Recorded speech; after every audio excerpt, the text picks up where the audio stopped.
High, আমি দিয়া। এটা আমার সেকেন্ড ব্লগ। আজকে দুপুরে খাওয়া দাওয়ার পর বিকেলে খুব ইচ্ছা করছিল একটু বাইরে কোথাও ঘুরতে। আর সুব্রত দুদিন আগে বলছিল যে এর মধ্যে বিকেল টাইমটায় যেদিন ফ্রি থাকবো সেদিন একটু বের হবো। কারণ আমরা যখন কোথাও যাই তখন সবসময় সন্ধ্যার পর বের হই। বিকেলের যে সুন্দর নেচারটা সেটা আমাদের আর দেখা হয় না। জানি না কোথায় যাব, বাট একটু ঘুরবো। তারপর আমি রেডি হয়ে নিলাম। এই টাকপাটা গরমে আমাদের ইচ্ছেটা কিন্তু মানতে হবে। আজকে বাইরে ছিল অত্যাধিক গরম, তার জন্য আমি একটা সিম্পল কুর্তি পরেছিলাম। আর বাইরে বেরোনোর পর তো আমার অবস্থা হয়ে গেল আরও খারাপ। তারপর সুব্রত আমাকে নিতে চলে এসেছিল। আর আমরা আজকে শুধু একটা কথাই বলে যাচ্ছিলাম, কারোর সময় কখনো একভাবে চলে না, সময় পাল্টাবেই।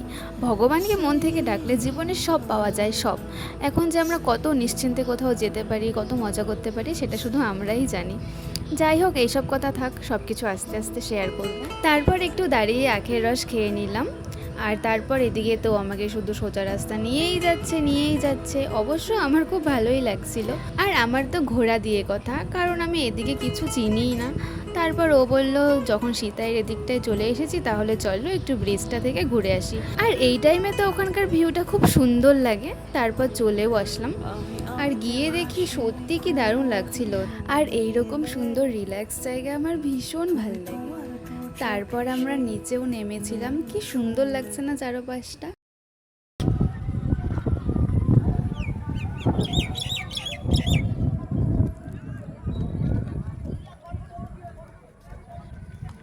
আর আমি গিয়ে জাস্ট দুটো ফটো তুলেছি, তার জন্য দেখো ও আমাকে কি বলছিল। আইছেই খালি ফটো আর ফটো, ফটো আর ফটো। আমি আসছি একান্ত একটু কথা বলতে।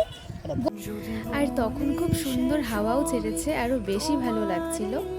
তারপর আমরা ওখানে বসে অনেকক্ষণ সুন্দর সময় কাটিয়েছি।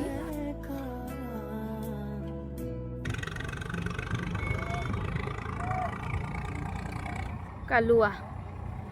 সামন আর দেখে বুঝতেই পারছো সূর্য মামার এখন চলে যাওয়ার সময় হয়ে গেছে। ইরাম ওই দেখো, এই চলে গেল নদীতে মনে করো। নদীতে যাবে। দেখো দেখো দেখো দেখো,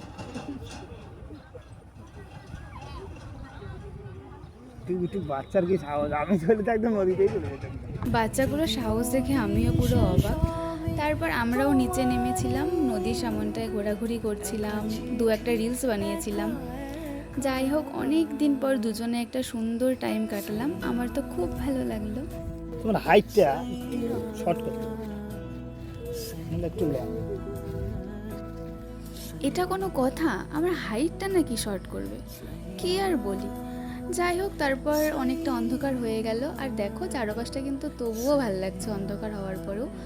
তারপর আমরা ওপরে চলে আসলাম। আর সামনেই একটা ফুচকার দোকান ছিল, সেখানে ফুচকা খেয়েছিলাম। আর ওখানে কিছু খাইনি। তারপর দিনহাটায় এসে একটা দোকান থেকে চাউমিন খেলাম, বাট আমার খুব ইচ্ছা করছিল নান আর তড়কা খেতে।